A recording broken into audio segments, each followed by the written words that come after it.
So good afternoon. It is 12 o'clock on Wednesday, December 17th, and this is the Athens City Planning Commission meeting, which I will call to order. The first order of business is to establish a quorum, and we have all of our members here at this time, so we do in fact have a quorum. The mayor has a meeting that he's going to need to scoot out for before this meeting probably ends, and so hopefully we'll get far enough along and get most all the work that we need to do done before he has to scoot out of here. But we do have that. I would like to ask anybody in the audience who is going to speak to raise their hand and say "I do," right hand. If you're going to speak, I ask that you commit to the fact that you will tell the truth, the whole truth, is to the best of your knowledge. And if you will do that, say "I will." Thank you. The next thing with the community members or people that are here, there's a sign-up sheet up there, and so if you're going to speak, when you come to the podium, take a minute or two to sign in so that we have a record of those that have spoken. Thank you. So the next order of business is to deal with the minutes. We haven't met formally since October 1st. I think everybody has the minutes in their packet, and hopefully they've had a chance to take a look. I would entertain a motion to approve, and then we can talk about it if there's any changes that need to be made following the motion and second. I motion to approve. Okay. Is there a second? I second. So are there any questions or possibly any corrections that anybody sees there? It has been a long time. It has. Mr. Chair, I don't have any corrections to the minutes. The minutes are all correct as to where they are. I do have an update related to the annexation, which was one of the conditions for our approval of Title 41. I can either do that now, or we can do it when we get down to communications or announcements on other business, whatever you would prefer. Let's do that under communications. Okay, very good. Okay. So we have a motion and a second. All those in favor of approving the minutes as presented for October 1st, say aye. Aye. Any opposed? Any abstentions? No. So you were not here. Okay. So it passes 4-0 or 4-0. So we have one case listed. It's case 25-08, which is the Neighborhood Corridor Overlay Zone, in its proposed language. It's text to be adopted by the city. It's under a case to give us the option, if we would care to approve it today, we can go ahead and approve it today. We can wait. Normally we tend to wait, but if folks are comfortable with the work that has been done, and we've had several community meetings, at least 2 community meetings to look at this, and there's been a great deal of work done by our planner, Ms. Jennings, and Structure Points, and so if we choose to approve, we can take it to a vote today. With that said, I would turn to Ms. Jennings to go ahead and open discussions about what we have before us. Sure. So in your packet, you have the draft version of our proposed language. Well, I guess I shouldn't. Yeah. So myself and David Baird with American Structure Point worked on crafting this language, and I think we're both very excited about how the code came together. David does have a brief presentation that kind of summarizes the process and reviews the public input we received, and then kind of summarizes what we ended up proposing in the code.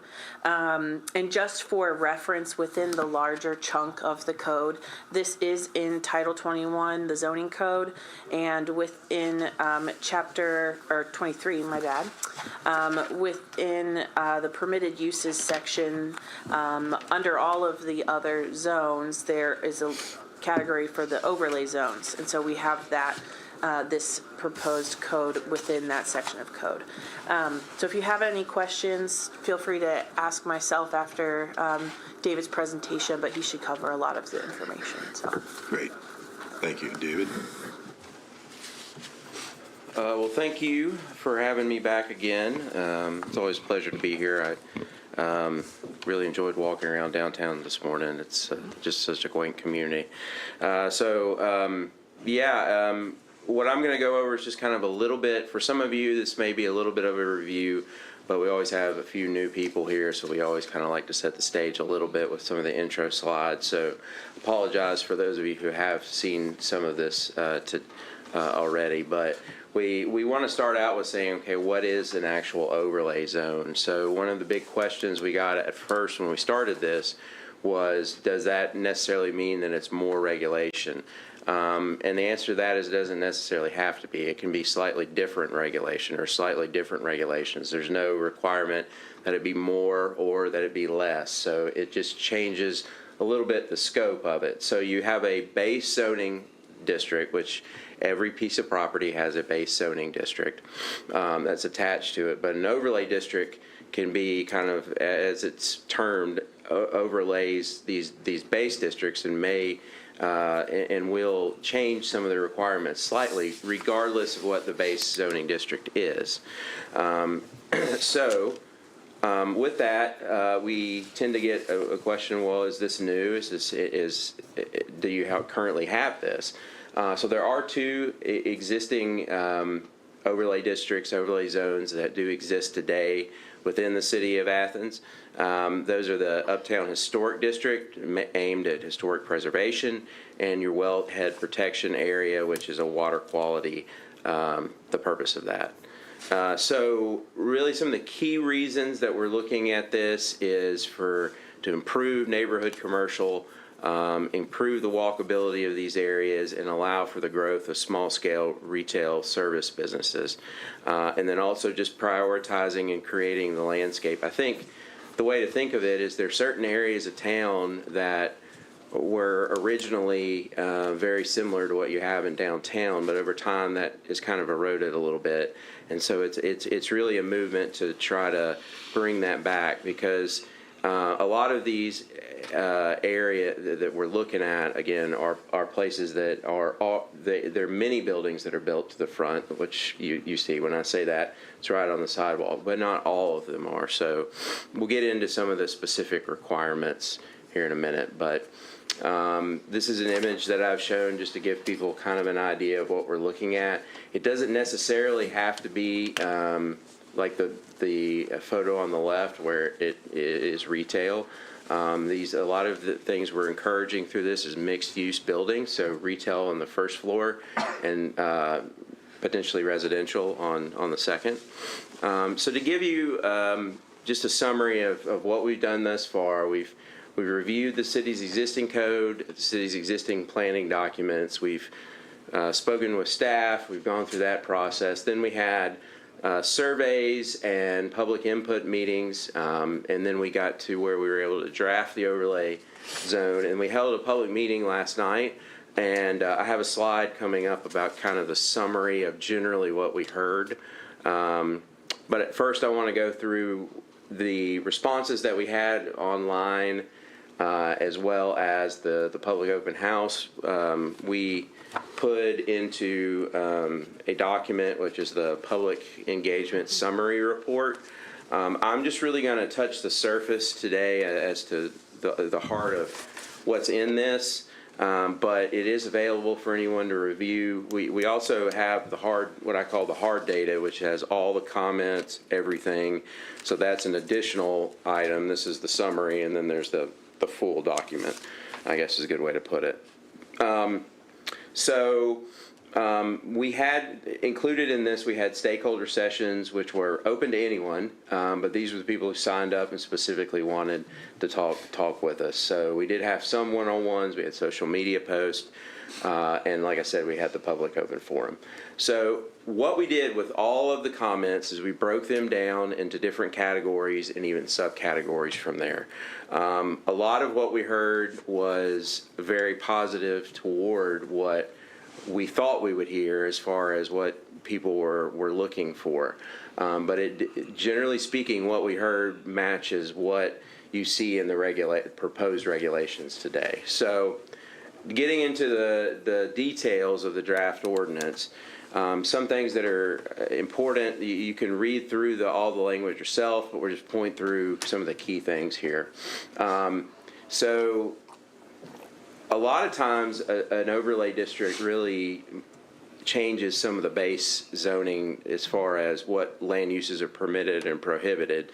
This is just really a summary of what has changed. So, or what would change should this overlay district be enacted. The first floor residential would be prohibited under the current draft.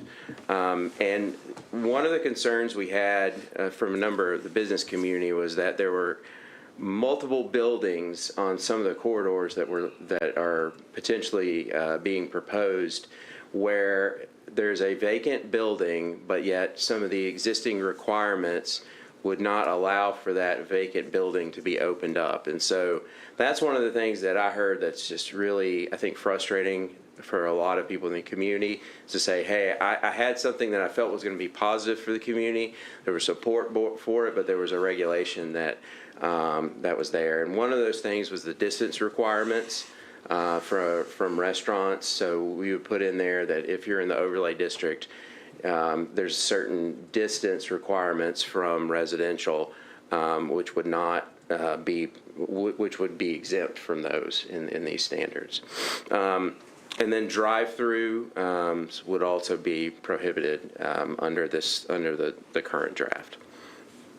Building orientation, really this goes, while it would be a regulation, it really just goes to the way that buildings were built years ago, which is basically your front door comes in from a street.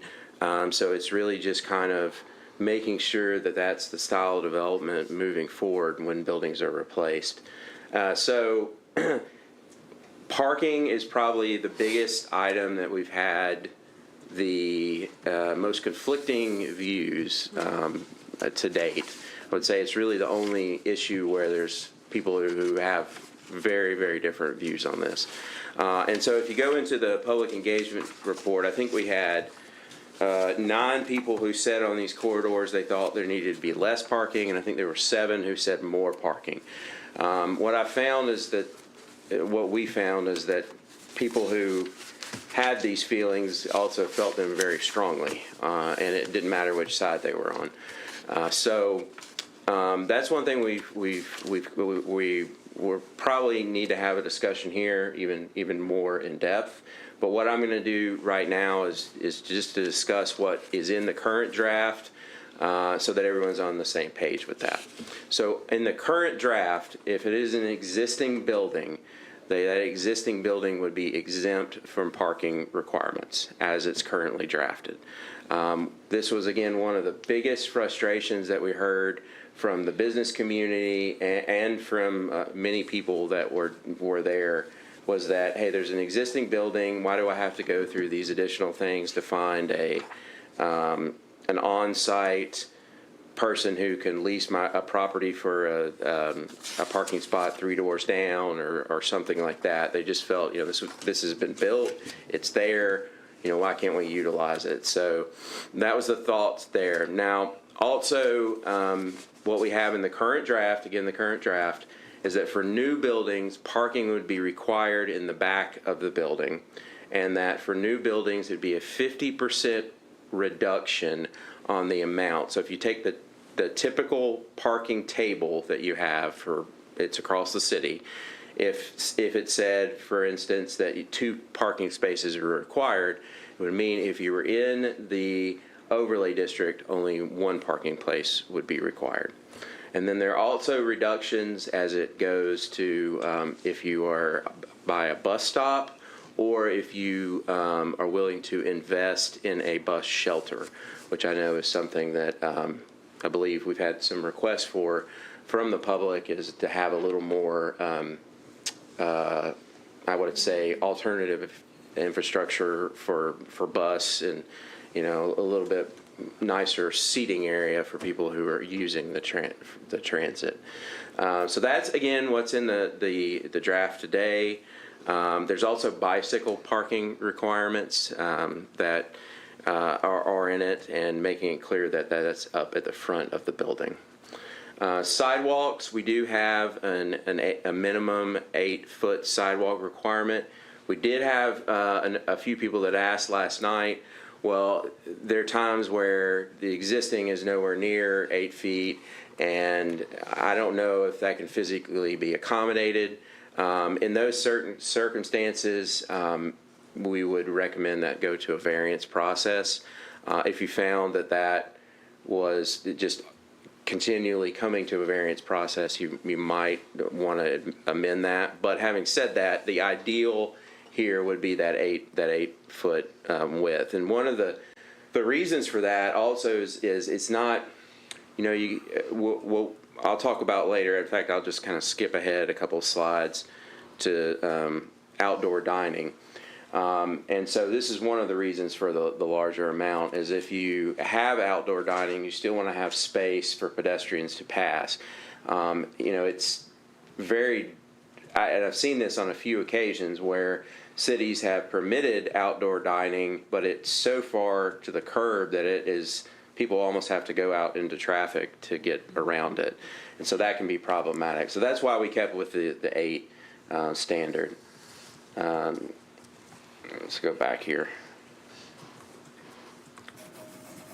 Street trees, this is kind of an idealistic version of what you would see, but you want to have that between the public right-of-way and the walking area, so there'd be certain standards with that.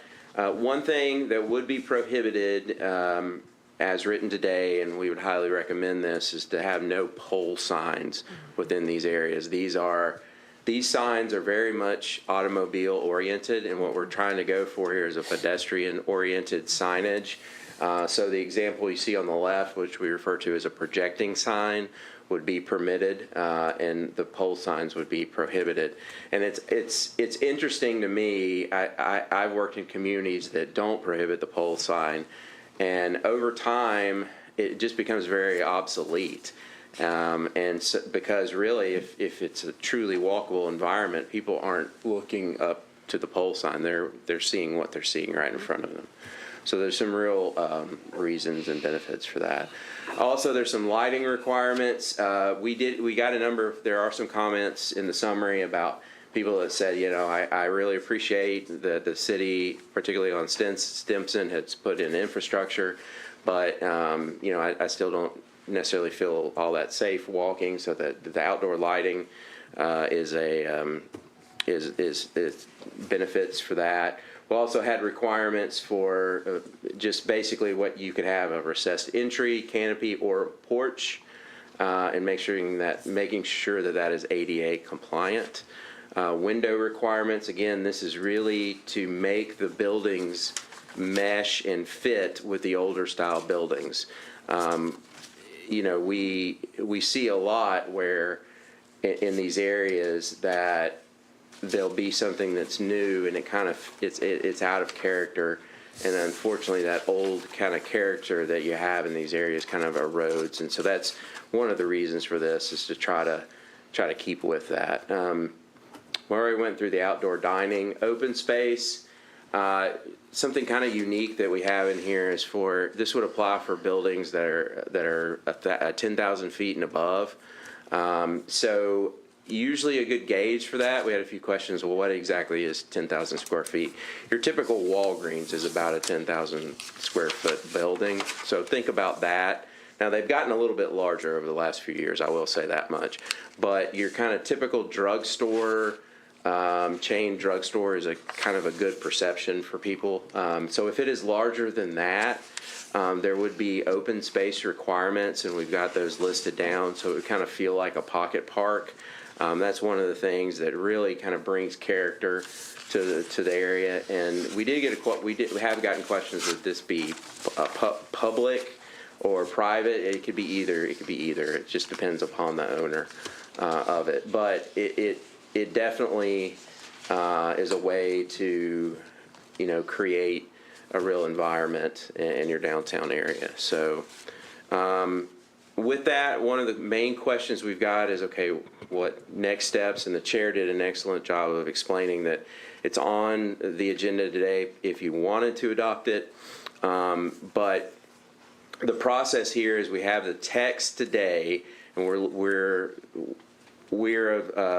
thought through this with Megan and I have, and our belief is to get the text correct first and then look to apply it to certain locations in the city. So that's why you see you only have the text. The procedural process, of course, you're used to this, where it's the planning commission makes a recommendation to the city council, but with the caveat of the text being brought forward first, an excellent question, which we were talking before the meeting, was does that mean that any overlay area that this is applied to has to go back through the process? And the answer to that is yes. So even if the text were were adopted at the next city council meeting, it would still not apply to any specific areas until it went back through the process. So I'm going to give just a real quick summary of what we heard from last night's meeting. Overall, very positive. We did get feedback that is that Megan has now. We asked people to write that down on specifics. What I would say overall, it was very much just more questions, more like, what exactly does this mean? I'm concerned about this word. Would it apply to this? It was really more like taking a little deeper dive into some of the draft language, which is very common when we get to this point in a community.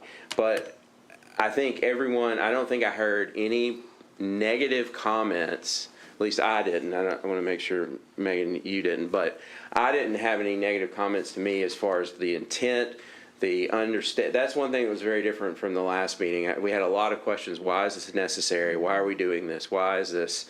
This time around, what we heard was, I understand the reasoning. Maybe you should tweak it this way. I have an idea that isn't in here. A lot of that, but there was not a feeling of why are we doing this, which we had some people the first time around we had a public meeting who were very supportive, but we also had some that were questioning the reasons. So I think I'm hopeful that as a community there's more understanding and reasoning behind why this is needed, why it's being recommended. But that is the summary that we received from last night. So Megan, is there anything you want to add to that? Not in regards to last night, no. Okay. I want to make sure that that was the feedback I received, but we, haven't had a chance to delve deep into that yet. So with that, I just open it up for question and answer. If you guys have any questions, either it was from last night, the process as a whole, how certain sections are drafted, any questions that you have, I'm here to take. Yes, Mayor. Yeah, I'd like to get mine out before I have to take Yeah, off. sure. I'm looking through the actual language for the chapter 23.04. And maybe the easiest way to solve what I'm thinking about is to put a clause in here somewhere that speaks to artisans. I'm looking at things like welding. Well, what if someone wants to open up, someone like David Griesmeyer were to move into Athens and decide, I want to have an artistic welding shop, or another one that it kind of strikes me, and I think I know what was behind it back in the day, is the printing or related trade back when someone had a big noisy printing press. Well, that's not reality anymore. That's correct. And so things like that, I don't think is necessary to have in there, but more importantly, not that we're going to have a foundry come into Athens, but, I don't know what you would call Keith Chapman's Jewelers around the corner, where he actually makes jewelry and is doing metalwork inside there to create what he creates. Would that be not permissible in this overlay zone? it wouldn't qualify as a foundry, it would, you know what I'm saying? Yeah, no, Let's put something in there, at least to think through with the rest of the planning commission, to where if someone, because I would like to attract artisans who want to do interesting things into something that we're talking about with this overlay zone. Yeah, and so that did come up last night. A few similar questions like that. It kind of goes along with the clarifications, like maybe we need to modify this a little bit, kind of like what I was saying. I think the intent was not to preclude what you just listed. It really all goes back to what the definition is in the main part of the zoning code. But what I would say is that that's really good feedback, and that needs to be incorporated and clarified to ensure that you're not precluding that, or even that there's an argument that you're could potentially preclude that, if that makes sense. Yeah, I'd rather Yeah. us get this so solid that someone isn't going to have to ask for a variance to put in my artistic welding shop or Yeah, whatever no, it and is I they're putting in. agree completely with those comments. And I think those are very, that what you just said is very similar to a lot of the other comments that we received thus far is, hey, I think we need to tweak this a little bit. I love the way you're going, but we still need a few edits. And so, again, it was on your agenda potentially to adopt it, but I think based on what we received thus far, that's generally been the fallback, or not fallback, but the overall. So I think where we're probably at, Megan, and correct me if I'm wrong, but is taking this latest round of comments, making some red line changes, providing in a more detailed format the definitions that connect to the zoning code, and then maybe bringing it back at the next meeting. Would you agree with that? I'll just add to this list of prohibited uses we pulled from our heavy industrial type, our manufacturing zone. And with our upcoming code audit, all of these would be combined into heavy industrial definition. So I think having our existing code definitions of these uses would help provide context to the scale. And then we can talk with code too about the artist scale, the neighborhood scale application of some of these skills, and whether or not there are other land uses in our code right now that exist and encompass that scale of utilizing those skills that are appropriate and wouldn't be prohibited from the overlay zone. So we'll just have to look at the definitions again, but I just wanted to kind of give the background on where we pulled these uses from. It was from our heavy industrial type scale. Yeah, and I'll that's really good.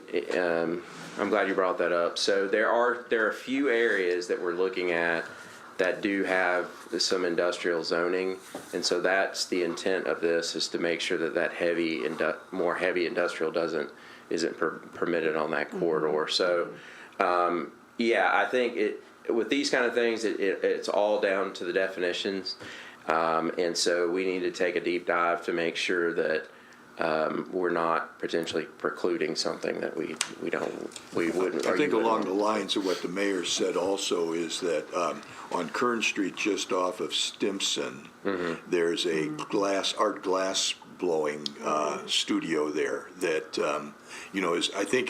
is the kind of thing that the mayor is talking about in terms of making sure that that kind of thing, which I think works well because people walk to it and do blow glass, do different kinds of things. Right now I think they have a big business producing Christmas ornaments and things. So it's a really small scale compared to an Livy Glass or something like that, or some bigger, or some more commercialized kind of thing. And it may mean that we have to add a few land use terms in the interim. But yeah, I understand completely those comments. So thank you for that. Okay. Did you have anything else that you wanted to talk before? No? Okay. Okay, thanks. You're on. You've answered two of my questions, so I only have three more that I think were probably just my needing clarification. So on the first section, 23.0411, there's an item D that talks about additional overlay zones may be added by amendment, and that has been struck through. So is that, if I'm understanding the process right, this creates the definition, but any group or area of the town that would come forward has to come forward to say we want to create an overlay zone. Is that correct? Well, it wouldn't necessarily have to be that the residents formed a petition to bring it forward. The city could bring it forward, but you are right on the process, which is that the text would be adopted first, and with the text adoption, that does not mean it applies to anything yet. Okay. The language that we struck through, the interpretation of that is basically, hey, these are our current overlay zones. If you want to add more, you just have to revise the zoning code. That's kind of implied in how amendments to the zoning code work. So I didn't feel like that language was necessary to call out. Yeah. Because that's just how Okay. updating zoning code It works. just gives one the impression that amendments aren't possible. Right. It's So just- that's, that was my only That is question one about thing that. that's really tricky about doing an overlay district, just from a technical standpoint, is a lot of times you're referring to something that's already in another section of the code. Right. So that is an area that we had comments about too, is there were a number of things that we didn't add a definition in the overlay because the definition's already somewhere else in the code. Sure. Yeah. Okay, and Mayor, yes, I had the same thing about the printing. I thought, oh, does that mean Minuteman printing would be Right. eliminated and that kind of thing? I don't know if, Councilmember Swank often refers to Asheville, North Carolina. I don't know if there are any artisan kind of sections that could help us define in terms of welding, sculpture, then they may have some limitations because, do you want somebody who's doing major building sculptures that are 30, 40 feet high? Maybe not that. And I think that was it, because the other ones have been answered. Thank you. Yeah, sure. I would like to ask a question then about the building orientation on the overlay Sure. zone. So it basically is talking about the buildings being oriented toward the street. I think there's a fairly good example of that, of a situation on Stimson where the orientation of the building is to the side, and they brought the building all the way to the front, a retail space. And from one side of the coin, I really like that, but the other side of the coin, I go back to a slide you had with the open space where you showed this pocket park that went down, and I thought, would it be prohibitive to have entrances to small businesses on a pocket park like that?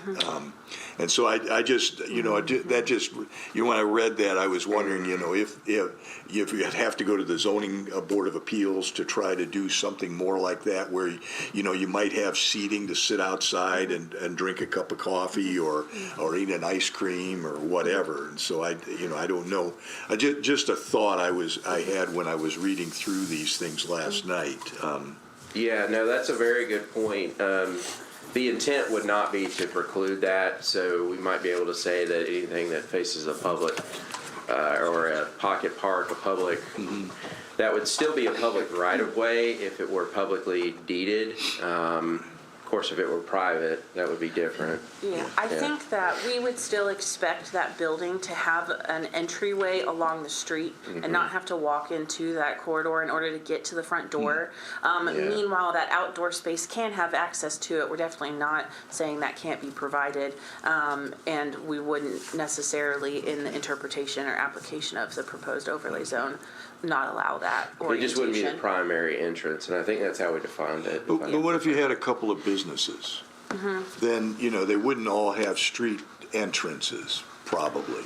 Well, the way we phrase it anyway, is just- public right-of-way, Okay. and so if that were a public open space, it would definitely not preclude that. Right. If it were private open space, that's probably, I know it would still look neat, but I can see some problems with that should the private property owner exclude access to that entryway.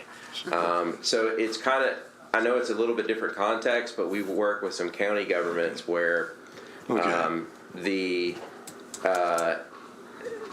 there's no direct access to the street, and in some extreme cases, there have been people who originally had an easement to get back to that property, and then a new property owner came and said, I'm not honoring that anymore. So you don't want to landlock. So I guess my way of saying is, if it were a public deeded area, then I think that would make sense. But from a private standpoint, you could run into some problems with that.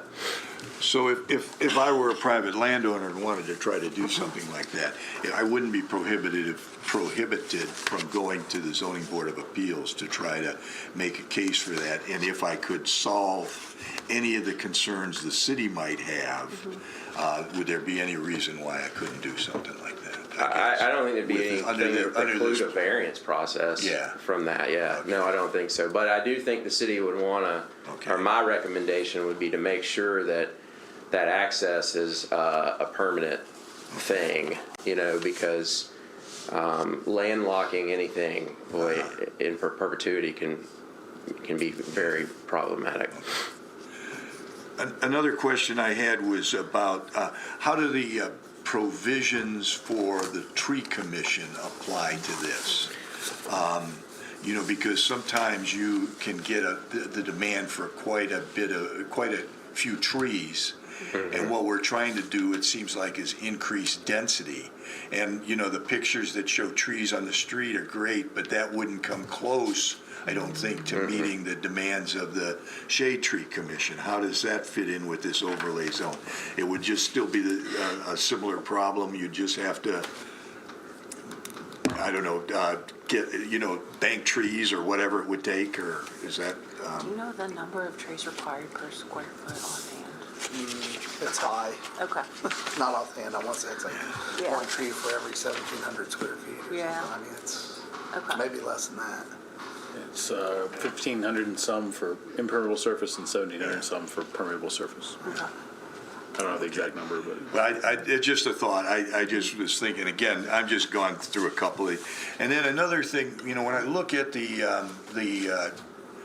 photographs you show of some of the developments where the buildings are to the street, and they look, they look very, the scale is great. I love the way that looks. But I saw no balconies. Can you, under the overlay, is there any way to, other than going through the Zoning Board of Appeals, to potentially add balconies to the second floor, or, or something like that, and get over the right-of-way, or not, or even canopies hanging off the building so that you have a dry area for your dining or whatever, entry, getting in quickly without carrying in a lot of water. Anyway, go ahead.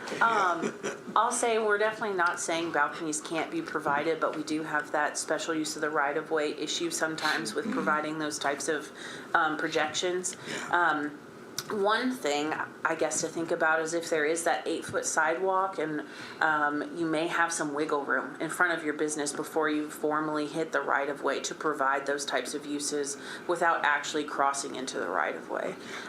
But if there is like a shallower depth there, I think they would still, currently as it's written, be required to go to council for approval. But if you guys are interested in providing a provision where that would no longer be required, I don't know how that would work with other sections of code, but we can definitely have that conversation. Well, I'm actually more interested in being able to put a canopy off the building so that you've got some areas to sit outside or whatever without, and it'd be more of a permanent canopy, I guess, a structural one as opposed to just a canvas awning or something. I don't know what it would look like. Well, we do have that as far as an entrance requirement. You have to do either a recess entry, a canopy, or a porch. There is that provision that's in there. Now that doesn't apply.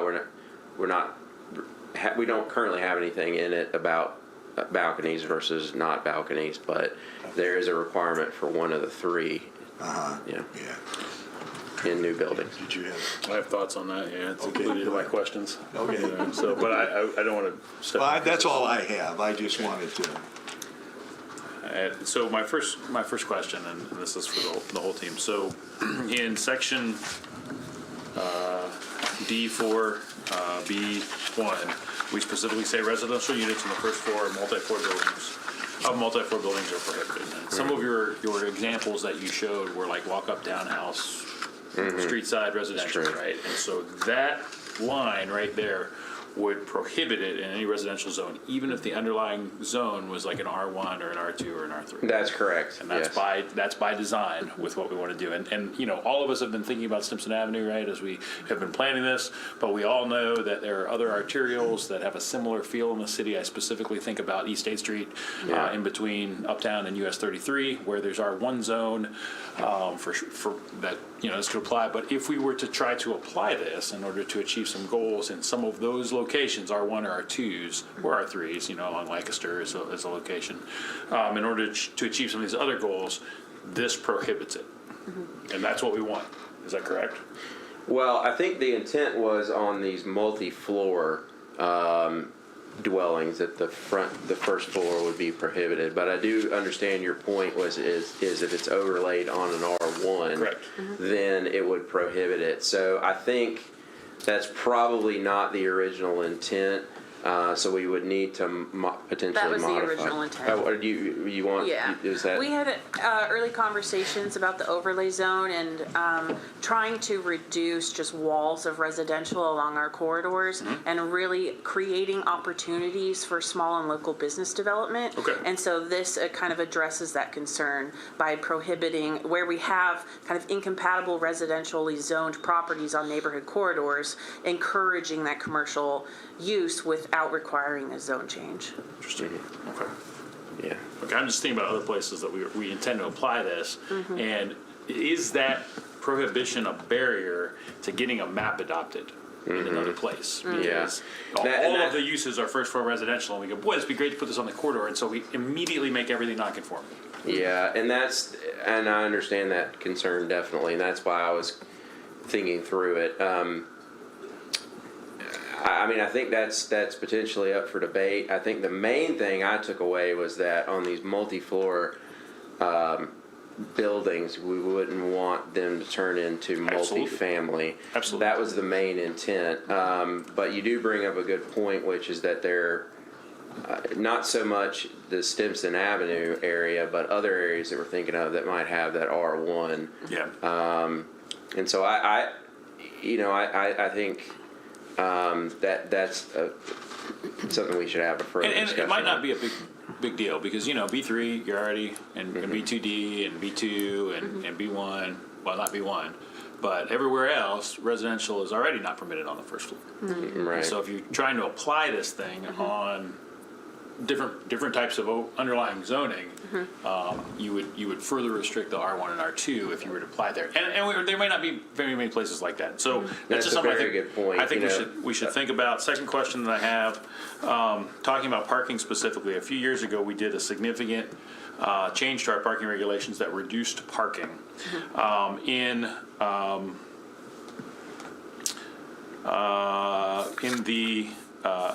the reductions that we grant basically to our parking restrictions. If you're in an overlay zone, is that over and above the reductions that we did a few years ago, or do these comport, or they work together with it? It was, yeah.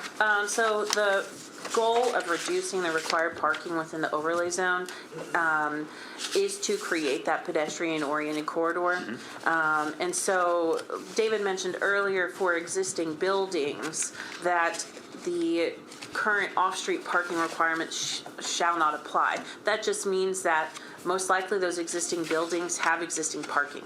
And if new use wants to go in that building, they can utilize that existing parking as provided and not have to provide more parking than what is currently there. Gotcha.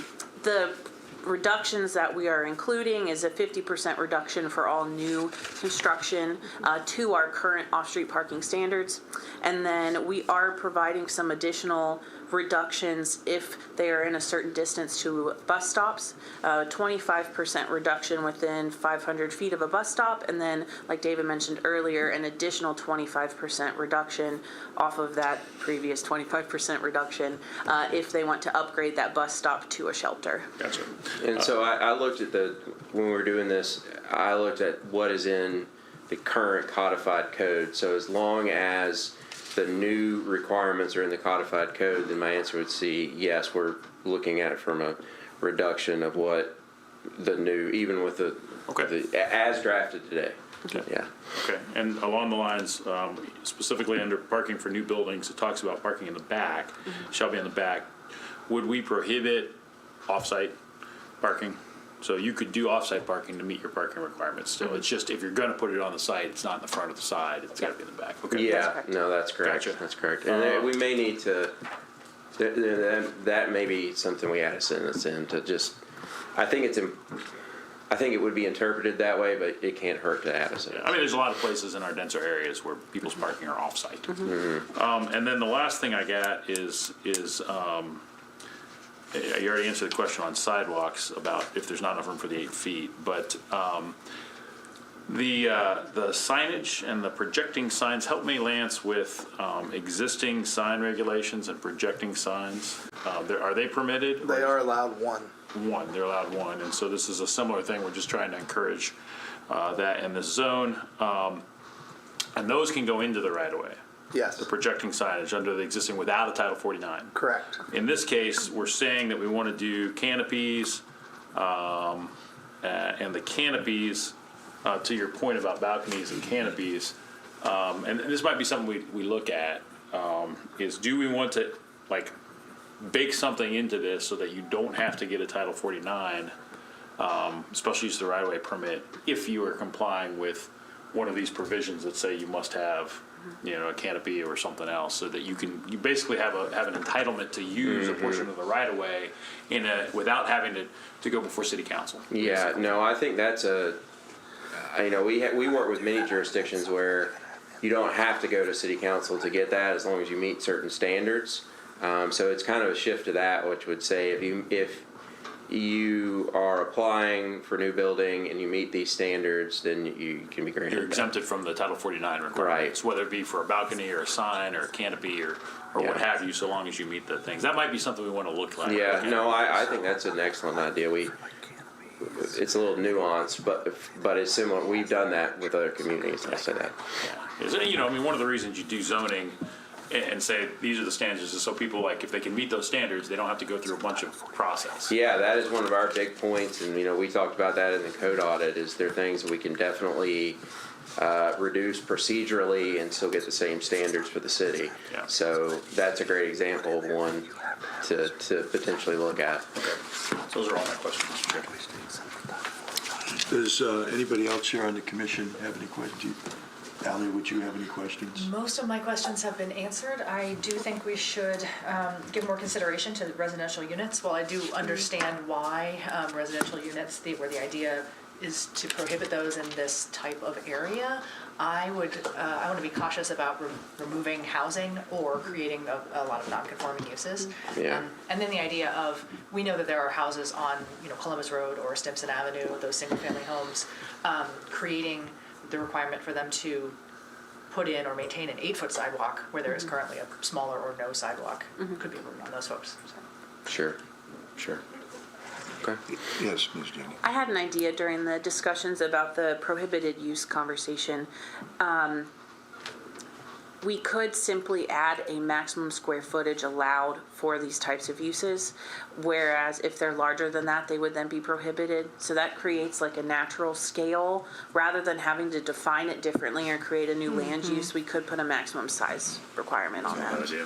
not a bad idea at all. Yeah, that's definitely a good idea to look at. I still want to look back at the definitions and see how they're defined today on a few of those industrial, which I did get that comment last night, but I haven't had a chance to delve into that.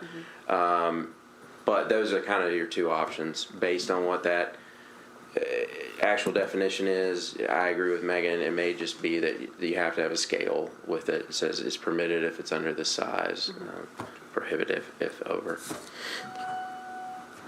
Okay, anything else, Lance? Do you have anything? No? Okay. Thank you very much, David. Is there anybody in the audience who'd like to speak to any discussion we've had today or anything about the text and the overlay zone? Okay. Name and address, please. I'm Rob Delich. I live at 124 Morris Avenue here in the city of Athens, which is a block over from Stimson Avenue. So my section of the neighborhood would definitely be directly impacted by this proposal, especially if it ends up being applied to Stimson, which seems like that's likely since that was where we started with from this discussion. I wholeheartedly endorse this effort. I think it's going really well. I like what I see already. The questions I had have all been answered, partly last night at the meeting, but also some of the questions you all asked helped clarify some things I was wondering about too. So excellent effort on your part to get into some of the details. I think a couple tweaks like we talked about maybe make some sense, but I don't have any real critiques. I do want to say that parking can be a controversial topic, car parking that is. And, if there's a little overflow into the neighborhoods for temporary use because somebody's at a restaurant that's on the main drag there in this new commercial overlay district, I think that is a small price to pay for these improvements.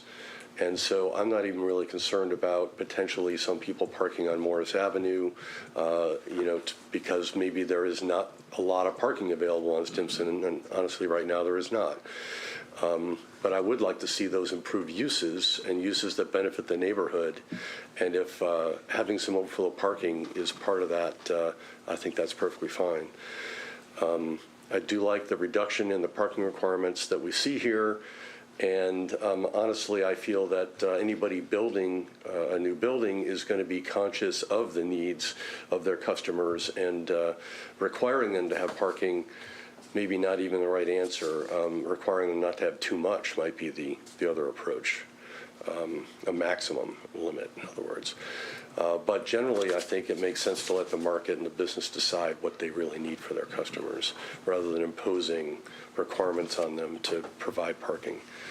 The one little thing that was just mentioned about providing off-site parking or parking behind the business, one thing I think should be considered here, if it's not already somehow built in, is allowing a public parking space to be leveraged in some way to meet a requirement.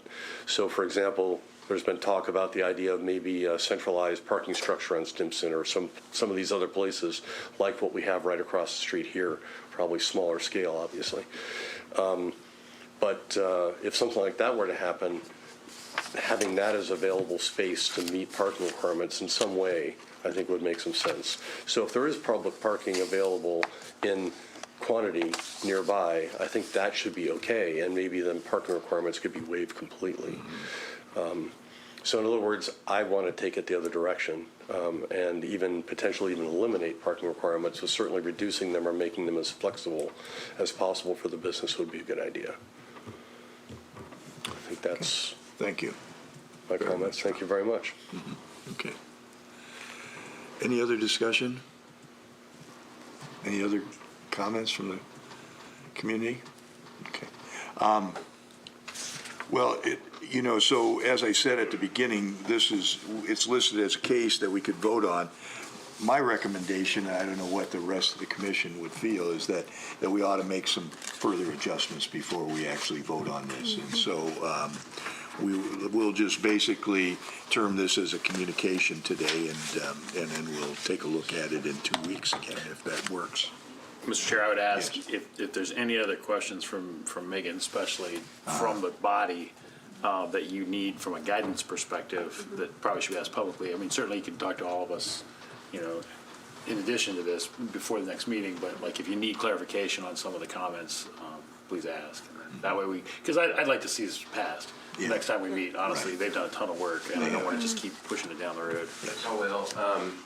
I think it would be good to have a general conversation about where you as a group are on parking, just so that we kind of have a good understanding on that item. That's come up, but it didn't come up in the question, so I do think it'd be worthwhile to have that. I have a response, sir. So, historically with Athens, we get wrapped around the axle about residential parking in the more dense areas. And our BTD there is no parking requirement for businesses. So to Mr. Dulack's point about, a central parking structure in the BTD, no businesses have to have parking because there's a parking garage. And I think, that's a similar situation about what we're talking about, but I think the big concern where parking requirements apply is when you have second and third story residential and the people have a car. And if there's no parking associated with that particular use on the second and third floor, where do they put it? Now, things have changed from the 1980s when a lot of these things went in, where everybody brought a car when they came to Athens, and now there's less so. So it's less of a concern, but that's historically where the concern has been. I don't know from the rest of the members here whether or not, we should just say, hey, look, we're not as concerned about that. I mean, certainly the changes we made a few years ago reduced the number of parking spaces per unit for like apartment units, and we went in that direction and haven't seen a problem. So. Well, two things I would say. To what Rob had stated about potentially some overflow parking falling to Morris Avenue, there have been a number of occasions where I've gone to Jackie O's Tap Room, and there has, the parking lot is full, and I've bled over into the side streets there to be able to park and walk back over to Jackie O's, and so I'm, I think that. I think it's a good price to pay, but the other thing that I mentioned last night that I'd like to say is with regard to parking, there's the city now is leasing parking spaces out at the pool for some kind of long-term storage parking, and obviously they've been doing it for years. It's been done for years at the fairgrounds. I now see over at the train station where the old train station on Stimson, where I was hoping that some business might at some time go in there and that building could be used as a restaurant or whatever, and there would be more outside seating and things, but now it's full of parking. And so I think although maybe there are less cars in town, it seems like to me there are more cars in town today. But many of them are probably just here because they need to get back to Cleveland or to Cincinnati, on a weekend or at the end of a semester or whatever. And so many may be that case, and it's largely just storage. And so as long as we're accommodating them, that's fine. I guess my sense is that I just want to try to protect the neighbors and our community, and make sure that so many cars, so many houses and things don't have off-street parking, and that's my only concern. And I trust you folks as a planner and as our city our city guide and both the code office as well as the planning office to help us make good decisions here, as well as our city So engineers. one thing I would, and I said this last night, and I don't know if the city's done this, but I do want to bring this up in the public forum. I've worked with a number of cities that have very successfully put in signage for where public parking is, and I've worked with a lot of cities that have little small pockets. I don't know the situation for Athens, but they've done a really, when they have reduced parking requirements, they've also increased making people aware of where those public spaces are, because and again, I haven't looked at this for Athens, but I know from working at a number of different cities that after they did that, even people that lived there for years were shocked at how many different spaces they had that they could actually park. I mean, the parking garage is the obvious one. Everyone kind of sees that. But a lot of times they're little small lots that are underutilized. So I don't know if you've ever taken a approach to take a map or to do something like that, to map that all out and make it more publicly available. But that is one approach that cities take when they reduce parking, is to proactively let people know where those places are. If that makes sense.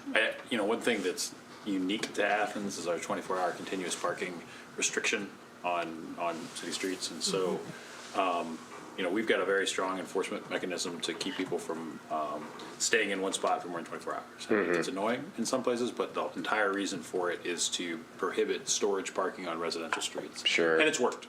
It absolutely has worked, and so, it may be that it's not that big a deal to reduce the requirements because, that risk of storage parking is addressed by that particular program. Yeah, and that's something that came up last night. We had someone who was a student that mentioned that, which was the only, I have a car here not because I drive it around town, but because I have to have it when I leave town, and it just sits there.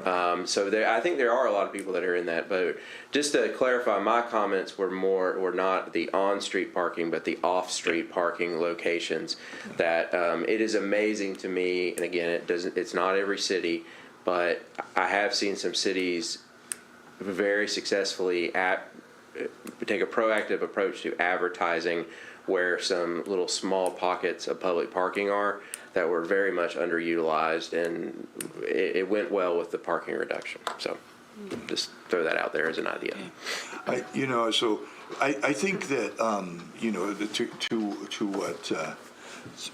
what Mr. Stone stated about above residential. I mean, a lot of the, regardless of where this overlay zone gets placed, but we have been talking, as Mr. Delich had said, with regard to the Stimson Avenue corridor. And a lot of that development, if it's going to happen, is going to depend upon the second, third, maybe the fourth floors, and the residential there to make economic sense for them to try to do it. And so, I have a similar concern about making sure we know how we take care of them. I'm comfortable with the idea of trying to reduce parking. I don't sense in any of the discussions I've had with community members that I've been around that they're uncomfortable with doing something like that. Great. Most of the time, I feel like people feel like over the years we've just demanded too much space to parking. And so anyway, that's my thought about it. Great. Okay. What was that? Megan has a point. I just had an additional thing to mention was the Go Bus just this fall expanded their service to Toledo and Pittsburgh, and they're all connected around the state. So I'm sure as students get to learn about that amenity and see it's only $10. Like I just recently took it up to Columbus, and now I can take it all the way home to my parents' house in Toledo if I wanted to go on a trip. So that's a great amenity, and they are continually looking at expanding service and make it a more reliable form of transportation, especially for students. Yeah, and that's great. I don't think the person who made the comment last night would be unaware of that because, I mean, his comment was literally, that's why I have a car, is to leave town, not to be in town. So, yeah, great comment. And I would say the promotion and encouragement of things like that are alternatives, that's really what I'm getting at with what I'm talking about with mapping it, is that if there are new services, hey, let people know that as part of this. Okay. Thank you. So the last thing I'll add is we will create what we call a redlined version based on the comments that we've heard and the clarifications. I'm not sure timeline if it's possible for the next meeting, but it might be early January. I was looking at the schedule. The next scheduled planning commission meeting is January 7th, and with the holidays next week, I'm not sure that we'll have enough in-office time to really get those revisions made for that January 7th meeting. So we may look to come back to you all for the January 21st meeting, if that's okay with you guys. Okay. All right. Yeah, thanks for clarifying that. Okay. The next, then, Mr. Stone, would you like to? We're going to communications now, okay. so you're up. Yeah, sure. And then anybody else who has. The one item was related to the minutes that we approved for the Title 41 that approved for Hugh White and the annexation area, the development off of Theater Lane at the end of Columbus Road. Just a strange nuance. One of the things we required was annexation, and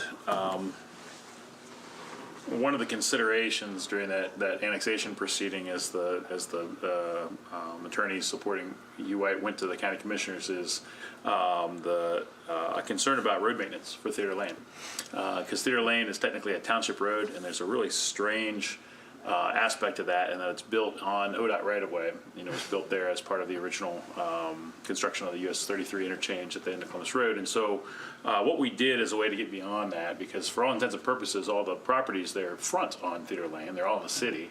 And then you just have one portion of roadway that is a township road serving a bunch of city properties. And so we worked through a plan to do an agreement between the city and the township, where the city would take over maintenance for Theater Lane without annexing Theater Lane. And the reason for that is because it's part of the ODOT limited access parcel, and splitting that parcel would probably take an act of Congress. I don't know exactly, but it's a pretty significant, heavy lift. And so that would be something that we'll take to council here after the first of the year. The approval of that agreement, or to enter into that agreement. It's just a strange nuance about that portion of the city. And so functionally we'll treat, for all intents and purposes, Theater Lane as a city street if that passes. And that allowed the annexation to go forward, so. Good. Okay. Are there any other communications, Megan or Lance? No? I'll just mention that I'll make all of the resources about the neighborhood corridor overlay zone available online. We do currently have the public engagement summary report and data report, as well as previous presentations available online, but I will get the draft language as well as the additional input that we received last night available online and linked to this meeting and the presentation slides. So. Good. Lance, did you have anything? No. Don't have anything. I had a question. Okay. And this is about, I think I'm calling it the right place, the Avenel division or proposal that we thought was not needing to come through here. We thought it was not part of subdivision, but I think has now been ruled so part of it, and it would need to probably come back here. So I'm wondering if we had any updates on that. I haven't heard anything other than we told them that they were gonna have to go through the major subdivision process. Okay. Okay. Okay. We may have something on the 7th. Who knows? We'll see what happens there. Okay. Okay.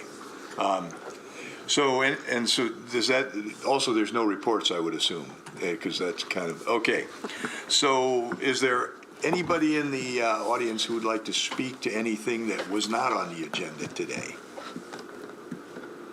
Seeing nobody stepping up or hands raised, I will then indicate that, or look at the opportunity to, I guess I'll look for a motion to adjourn, I guess, at this point. So moved. So moved by Chris and seconded by Mr. Stone. All in favor, say aye. Aye. Any opposed? Okay, we're adjourned. Thank you.